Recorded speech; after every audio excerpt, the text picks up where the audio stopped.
From Rick's devastating sacrifice for his family to Morty literally murdering alternate versions of himself, I have compiled the most disturbing and darkest Rick and Morty episodes of all time, with the final one in this video being the darkest out of all of them. Let's kick things off with the time a wedding turns into a literal bloodbath. Picture this: you're at your best friend's wedding, everything's going great, and then bam, your friend gets gunned down at the altar by his bride. In season 2 episode 10 titled The Wedding Squanchers, Rick learns that even space weddings can't escape plot twists. The Smith family gets invited to Bird Person's big day on planet Squanch. The bride, Tammy. Yeah, that Tammy from Summer's house party episode. Brad, hey! Yo. Brad is here. Quick, make my hair look drunk. Check it out. Tammy's already drunk. Cool. Should have been a red flag right there. Despite Rick's reluctance, off they go to this intergalactic celebration. Not because they want to, but because Jerry got kidnapped from this IKEA meatball UPS robot looking thing. Arriving on planet Squanch, the Smith family actually still managed to have a good time there, talking to both the bride and groom. Well, except for Rick, who spends most of the time on the bar, drowning one drink to another, thinking about how bad an idea it is that his best friend is getting married. And wouldn't you know it, Rick was right. Tammy drops the mother of all wedding bombshells. She's a deep cover agent for the Galactic Federation. Everyone here is under arrest for crimes against the Federation. Talk about wedding crashers from hell. In one brutal moment that shocks everyone, Bird Person, Rick's closest friend, and basically the only person who truly understood him before he became the broken mess we see today. Well, basically he gets gunned down in cold blood at his own wedding ceremony. This isn't just death, this is the murder of Rick's best friend, the guy who knew Rick when he still had something resembling a soul. The betrayal cuts deeper than the portal gun through dimensions because Tammy had been playing the long game for who knows how long, using Summer's friendship to get close to the family and ultimately trap Rick. She'd been pretending to be a normal teenager while secretly working for the ultimate space police. The wedding becomes a complete bloodbath as Federation troops storms the celebration, forcing the Smith to flee across the galaxy with help from Squanchy, who goes full berserker mode to buy them time. And let me tell you, Berserker Squanchy is both terrifying and heartbreaking to witness, as he sacrifices himself for people he barely knows. What follows is this desperate journey through increasingly hostile planets, where every single world they visit is either too dangerous, too weird, or too small. Oh, I thought it was further away. Each planet represents a different form of hell, and the family's attempt to find refuge highlight their complete dependence on Rick's protection, while also revealing the massive toll his chaotic lifestyle has taken on everyone around him. You can see the family starting to crack under pressure of being constantly hunted. The real gut punch comes when Rick overhears Jerry making an offhand comment that life would be better without Rick around. Why are we doing this for someone that would never do anything for anyone but himself? Now Jerry probably didn't mean it the way it came out. He was just frustrated and scared and looking for someone to blame. But for someone already drowning in self-loathing like Rick, those words hits like a freight train made of pure emotional damage. This becomes the catalyst for the episode's devastating conclusion, where Rick makes the ultimate sacrifice. Rick's decision to turn himself into the Galactic Federation without telling anyone is perhaps the show's most selfless and heartbreaking moment. Unlike his usual schemes where he always got some master plan up his sleeve, the sacrifice is quiet, personal, and born from genuine love for his family, mixed with his toxic belief that he ruins everything he touches. The final scene shows Rick alone in a high-security prison cell. While back on Earth, the Smith family gets their normal life back, under Galactic Federation control, with Jerry even getting a job at some bureaucratic space agency. But here's what makes the episode truly disturbing and dark. It ends with Johnny Cash's haunting cover of Hurt playing over the credits as we see Rick emotionless in his cell. And it crystallizes the show's central tragedy, that Rick genuinely believes he's poison to everyone he loves. The darkness doesn't come from gore or violence, but from this devastating exploration of depression, self-sacrifice, and the soul-crushing weight of believing you're fundamentally broken and toxic to the people who matter most to you. Speaking of Rick's stubborn refusal to compromise, let's talk about the time his petty resentment over dirty dishes dishes literally created an internal war against himself. In Season 6, Episode 4, titled Night Family, it explores the horrifying concept of losing control of your own body and mind through the most mundane household disagreement imaginable. The episode begins with Rick unveiling one of his most seemingly innocent inventions yet, the Somnambulator, a bizarre gadget that turns your sleeping self into a fully functional night person, capable of doing chores, exercising, and basically living a whole separate productive life while you're unconscious. Sounds like the ultimate hack, right? Well, spoiler alert, it's absolutely not. Initially, everyone in the Smith family is completely enchanted by this technology because who wouldn't want to be productive while sleeping? Night Beth masters the trumpets like some kind of musical savant. Night Summer becomes fluent in Spanish overnight. Hola mamá, ¿cómo lo llevas? How's my honor student doing? Muy bien. Night Morty transforms into this buff gym enthusiast. Hell yeah, I'm only human. Watch this!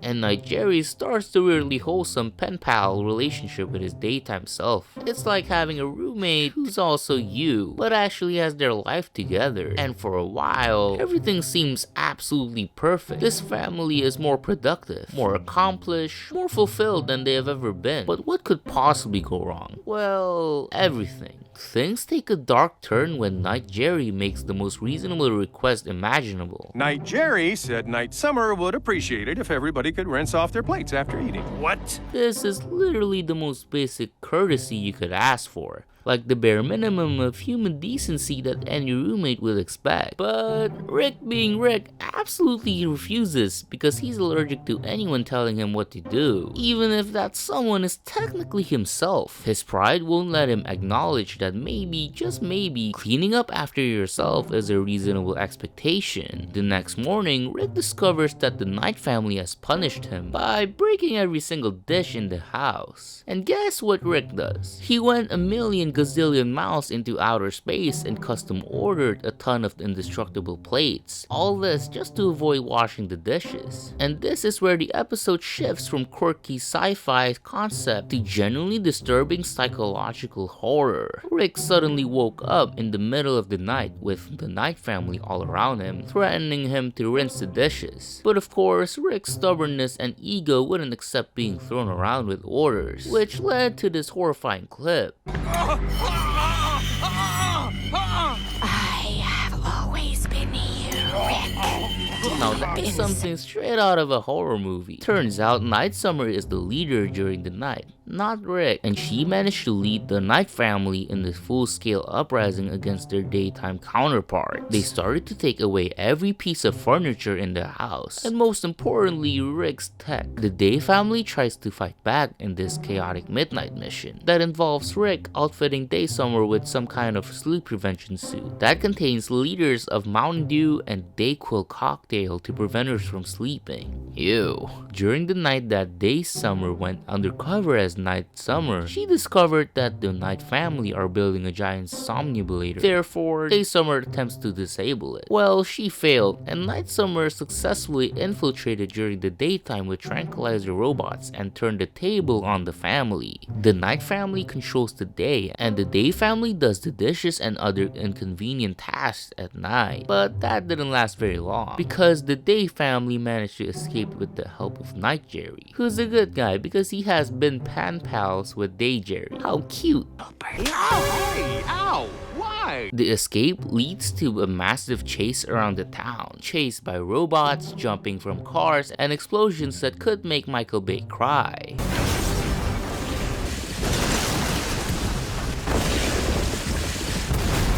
Eventually, Night Summer offers what seems like a reasonable peace treaty. Just rinse the dishes and everyone can coexist peacefully. But Rick's stubborn pride won't let him back down. So of course, the Night family took over their whole body. The episode then jumps forward several months to reveal that the Night family, drunk on power and lacking the Day family's restraint, they have completely bankrupted themselves and finally decides that being in charge isn't worth the hassle after all. When they destroy the Somnambulator and return control to the Day family, everyone awakens to find their lives in shambles and discover that the beloved Choco Taco has been discontinued, which might be the most genuine genuinely heartbreaking loss in the entire episode, and that's when the true horror sets in, the kind that makes your skin crawl along after the credits roll. Sure, the dishes can be replaced, the furniture can be bought again, and even those bank-draining shopping sprees can theoretically be undone with enough financial planning. But the months they lost, those are gone forever, vanish in the void of stolen time. Rick, Morty, Summer, Beth, and Jerry have to wake up and face the brutal reality that whole chapters of their own lives, and that makes the somnambulator's destruction feels less like a victory, and more like waking up from a coma to discover your life has been completely redecorated by someone with terrible taste. In Night Family, Rick's pettiest refusals spirals into this silent coup that steals months of agency. Losing control of your body is frightening, but losing the timeline of your own story, that's absolutely soul-shattering. But if you think Rick's Night Family was bad, wait until you see what happens when his paranoia about protecting his family reaches its absolute breaking point. In Season 5, Episode 2, titled Mortyplicity, it dives into the terrifying concept of identity, authenticity, and what it means to be real when Rick's obsession with backup plans creates a literal army of himself and his family. The episode opens with what seems like a completely normal breakfast at the Smith household. Just your typical Tuesday morning with the family eating cereal and being their usual dysfunctional selves. Then alien squids burst through the doors and brutally slaughter the entire family right there in the kitchen. And I mean everyone. But here's where things get absolutely mind-bending. Moments later, another version of the Smith family appears alive and well, casually walking into the scene like nothing happened. This reveals that the family we just watched die were actually decoys, biological copies that Rick created as backup protection. Plot twist of the century, right? Wrong. It gets so much worse. This revelation triggers what can only be described as the most chaotic and disturbing manhunt in television history, because it turns out Rick didn't just make one backup family, he made dozens of them, scattered around the country, with each one believing they're the real Smith family, with no knowledge that they're actually clones living in identical houses, with identical memories. When these decoy families start discovering that the other versions of themselves exist, it sparks a multi-dimensional war where Rick clones begin systematically hunting down and exterminating each other in increasingly brutal and creative ways. We're talking families being disintegrated with ray guns, blown up with explosives, dissected lab rats, and impaled on spikes. The real disturbing part is that each family genuinely believes that they're fighting for their right to exist as the real ones, while simultaneously being forced to confront the horrifying possibility that they might just be copies. The episode rapidly cycles through dozens of nearly identical Smith families, each meeting progressively more gruesome ends, and you start to lose track of which family you're watching, because they're all essentially the same people with the same memories, but they're all fake except for one. And another turn of event to be that some of the decoys, believing that they are the real Rick, started to make their own decoys, and then the decoys started to make their own decoys, making each iteration of the decoys worse and worse and worse, and eventually the decoys are made out of wood. God, I said decoys way too many times. Oh yeah, and the aliens that we saw killing the decoys, turns out they are also decoys, trying to kill other Ricks. Yeah, this episode is a mess, but that makes this episode particularly disturbing. It explores the question of what makes you you, when there are perfect copies of yourself running around with identical memories and personalities. The decoys experience genuine emotions from real relationships and suffer authentic pain, but they're still just copies, which raises these horrifying existential questions about consciousness, identity, and whether your experiences matter if you're not the original version of yourself. The lines between creator, decoy, and victim become so blurred that you can't tell who's hunting whom anymore. Throughout the entire bloodbath, there's this constant question hanging over everything: which family is actually real? The answer comes in the final act, when we finally see the actual Smith family, who have been casually vacationing in space this whole time, completely unaware that there has been a war fought in their name. But are they actually the real family? And speaking of Rick's tendency to destroy everything around around him.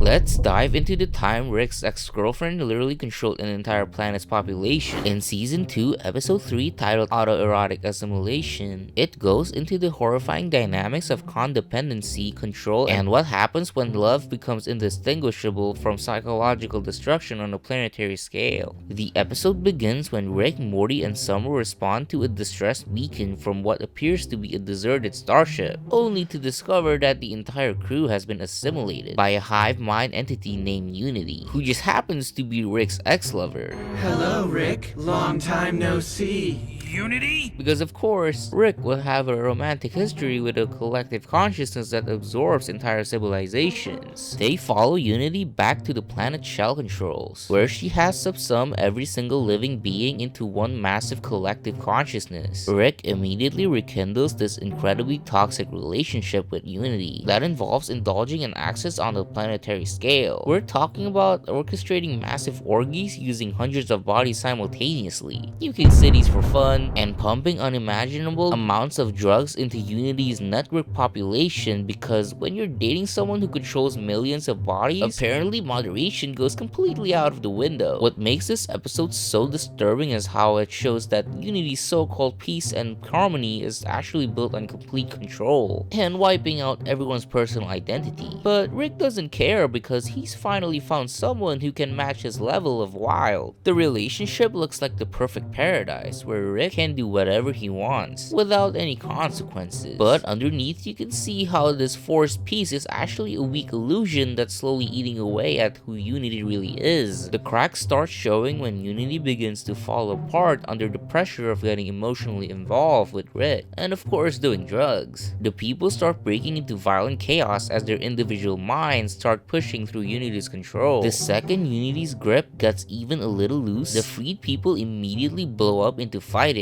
Racial hate explodes, rich versus poor tension surfaces, and pure tribal anger bubbles up from the buried feelings of the whole planet. This proves that peace was never real peace, but just buried anger and individuals waiting to explode. And this breakdown forces Unity to face the truth that their relationship is literally poisonous enough to mess up an entire planet's civilization. Unity's decision to leave Rick comes in the form of planet-wide breakups letters that say sorry, with the heartbreaking line about losing who she is and becoming part of Rick instead.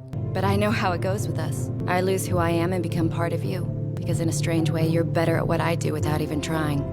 This personally shows how toxic relationships can make you lose your entire sense of self. The emotional break is devastating for both of them, because Rick finally found someone who could keep up with his destructive lifestyle, and Unity realized that love shouldn't mean giving up who you fundamentally are. But here's where the episode reaches its darkest point. Back at home, Rick is completely empty inside and finds himself alone in the garage, where he gently puts a crying alien out of its misery under his death ray, then calmly puts himself in the same spot and passes out while Do You Feel It plays in the background. Rick's attempt at ending his life was barely stopped because he passed out at the last second. But if you thought Rick's self-destruction was dark, wait until you see what happens when an entire society of Rick and Mortys creates a fascist police state. In Season 3, Episode 7, titled The Ricklantis Mixup, it begins with Rick and Morty planning to visit Atlantis, but instead we get thrown into the sprawling citadel of Ricks, where thousands of Rick and Mortys are scrambling to rebuild their civilization after its destruction. What unfolds is basically a masterclass in how democracies collapse from within. The main storyline follows a charismatic Morty candidate who launches this campaign promising better representation for all the marginalized Mortys in the Citadel. He delivers inspiring speeches about change that make you believe that maybe the society can actually reform itself, that maybe the endless cycle of Rick superiority and Morty oppression can be finally broken.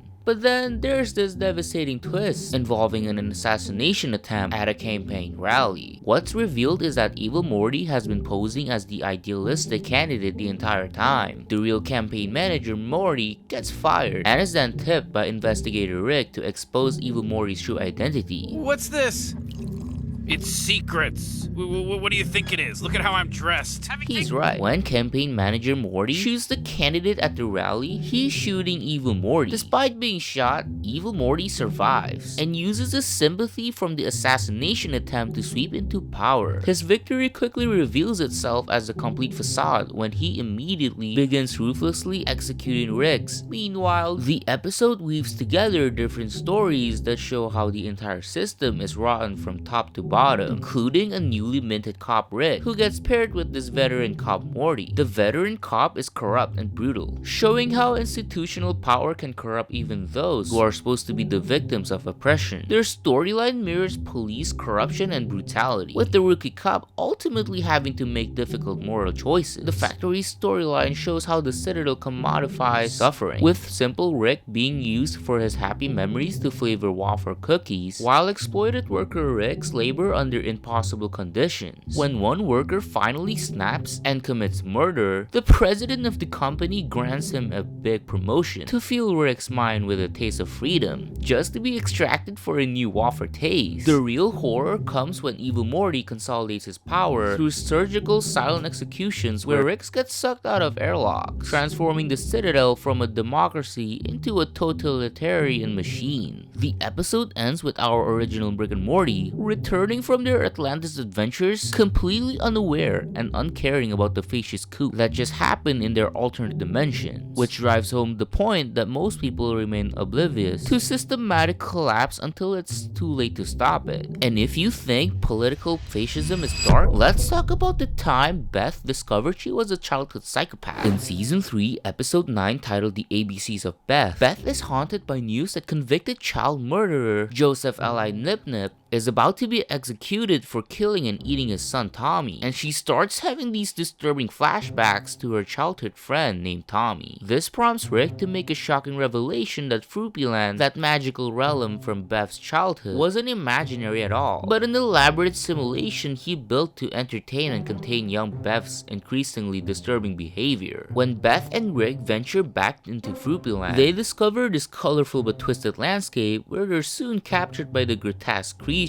But the real horror comes when they discover that Tommy actually survived Beth's childhood and has spent decades trapped in this dimension. Here's the truly disturbing part. Tommy hasn't just survived, he's become this cannibalistic king who has created an entire dynasty of hybrid offspring through sexual relationships with Fruipyland creatures. His survival has depended on an endless cycle of cannibalistic incest, breeding with the native creatures and then consuming his own hybrid children. The grotesque nature of his existence is revealed through a play that shows exactly how he's managed to survive for decades in isolation. When Tommy confronts Beth about how she trapped him in Fruipyland out of pure jealousy because she was jealous of him and his Nintendo, it triggers this complete psychological breakdown where Beth is forced to confront the monster's consequences of her childhood selfishness. Rick confirms that Beth was indeed a scary child who frequently asked him for terrifying devices to use on other children. Ray guns, a whip that forces people to like you, false fingerprints, fall asleep darts, taser shaped like a ladybug,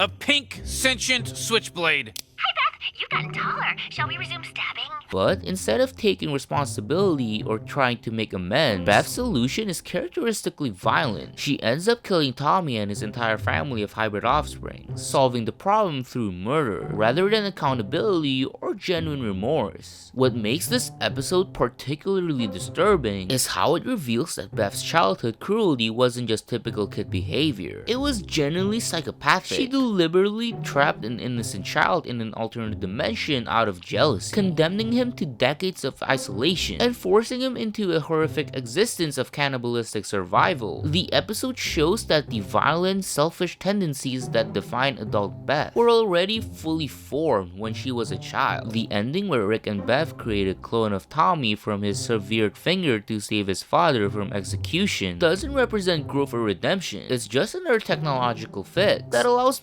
Beth to avoid facing the real consequences of her actions. The episode doesn't end with Beth learning from her mistakes or growing as a person. It ends with her managing to clean up the mess of her childhood psychopathy without ever truly confronting what kind of person she really is. But now, if you think Beth's childhood cruelty was disturbing, wait until you see what happens when Rick takes the family on a culinary adventure that turns suicide into fine dining. In season 7, episode 4, titled That's Amorte, it begins with Rick serving the family with delicious spaghetti for dinner, which everyone enjoys until Morty discovers the horrifying truth about where it comes from. Rick reveals that this incredibly flavorful pasta is sourced from planet 41 Kepler b, where the alien inhabitants naturally transforms into spaghetti when they commit suicide. Their cortisol binds with starch levels in their bloodstream, turning their intestines into noodles while surrounding tissue becomes bolognese sauce. Yeah, I don't know what the writers was on when they write this episode, but that is some fucked up shit.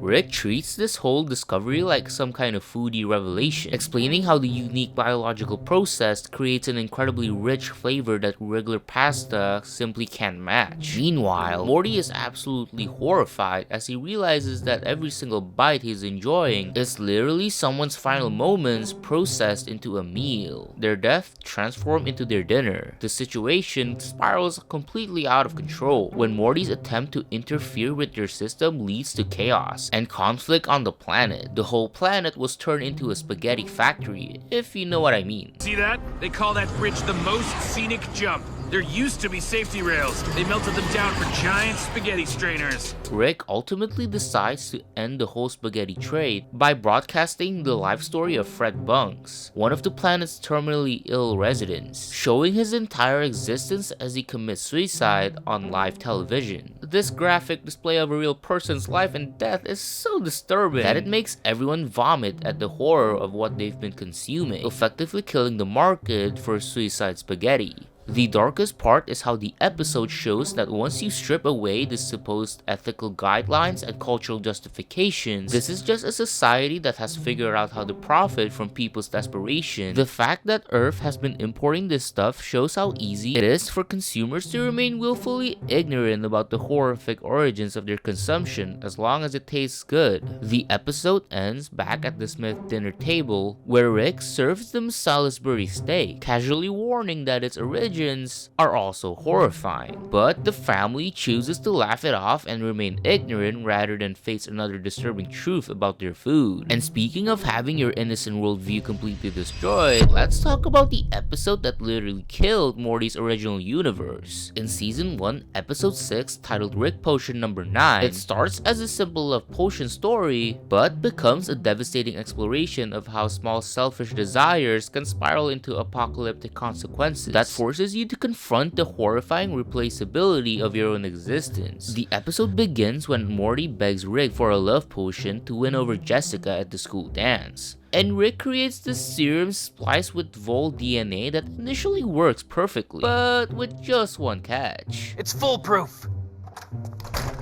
Unless she has the flu. She in fact does have the flu, so when Jessica sneezes, the love potion spreads rapidly through the school dance, turning the entire student body into these hormonally deranged masses who are Morty in an obsessive, predatory way. Every boy's dream, huh? Not really, I guess. He quickly grabbed Morty and made an antidote that uses praying mantis genes to turn everybody back to normal. But of course, things went sour when the antidote just made everybody into a monstrous human mantis hybrid. What starts as a teenage romantic comedy quickly becomes a body horror nightmare as students transform into these grotesque creatures. Rick's attempts to fix the situation again with successive antidotes only make everything exponentially worse. His third serum, designed to undo all the previous mutations, turns the entire world population into these grotesque blob creatures that they end up calling Cronenbergs, after the famous body horror director David Cronenberg. Quick side note here, do not look him up. When Rick finally accepts that their world is beyond repair, he scans the multiverse looking for a timeline where a different version of Rick and Morty solved the crisis, but then died immediately afterward in some unrelated accident.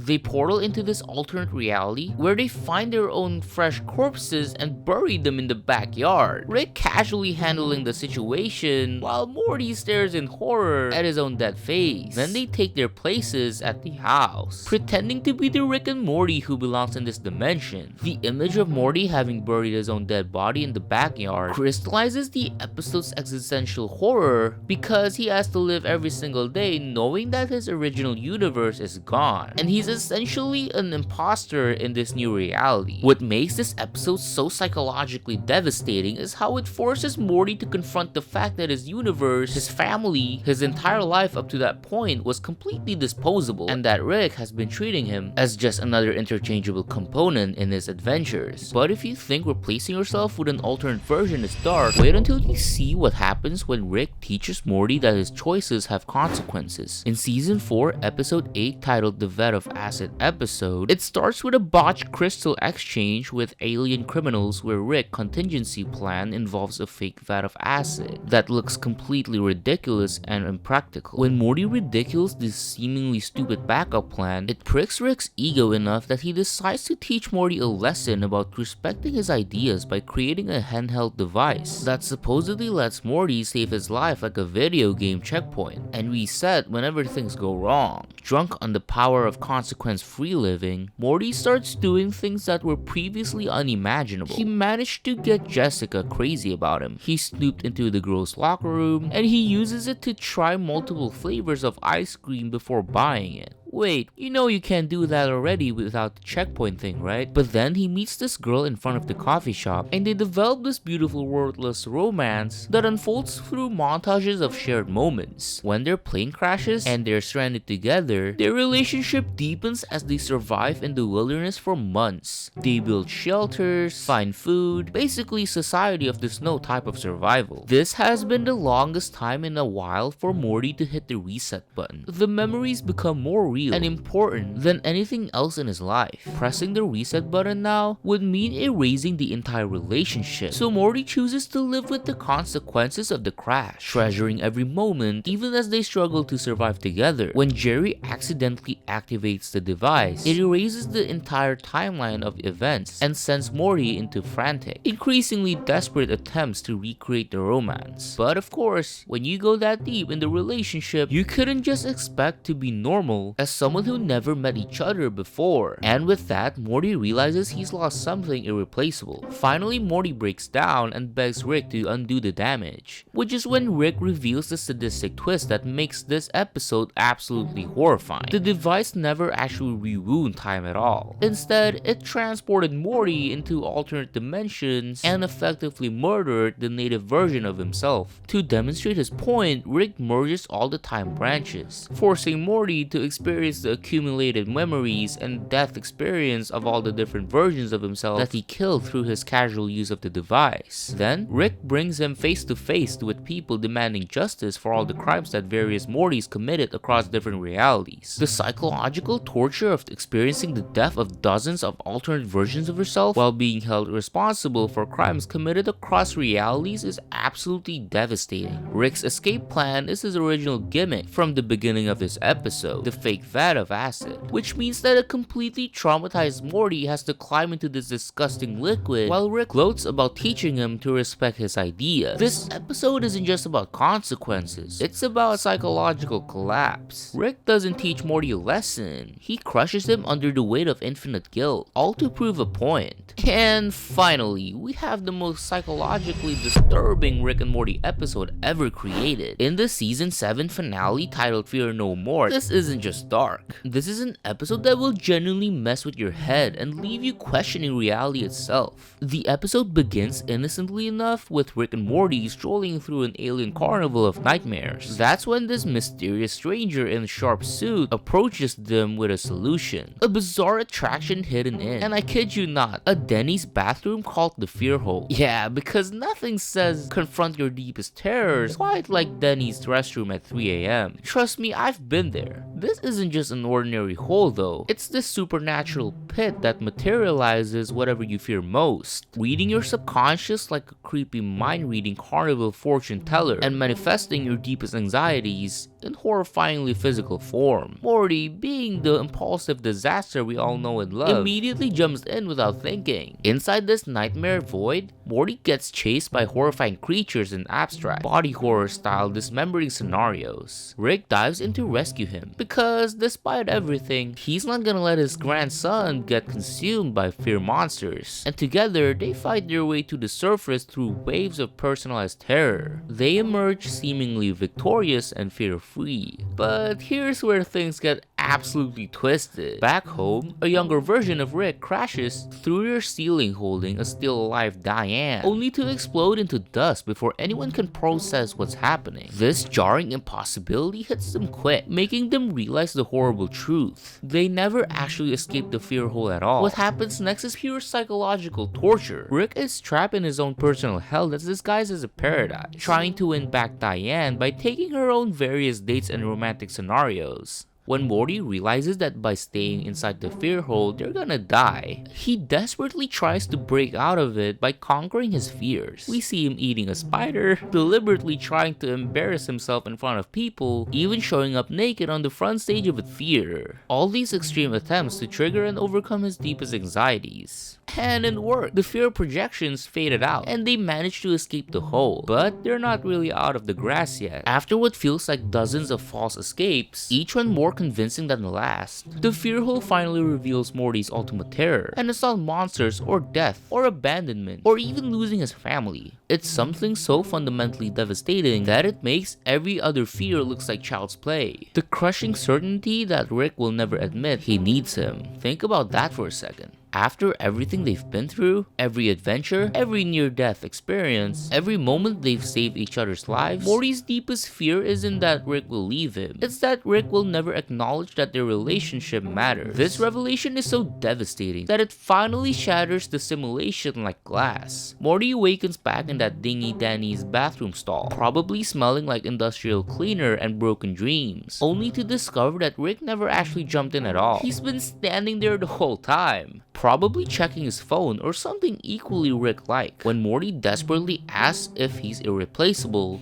this broken, traumatized kid just begging for some acknowledgement that he matters, Rick casually refuses to answer, like it's no big deal. Morty clings to him, because he's relieved to be finally back in the real world, but broken inside knowing that Rick thought of him just like a pawn. And so yeah, those are the darkest and most disturbing Rick and Morty episodes of all time. Comment down below what you guys want to see more next. Maybe a part 2? And as well, don't forget to subscribe and like the video too. Thank you guys so much for watching this video, and I'll catch you guys next time on the next Rick and Morty video.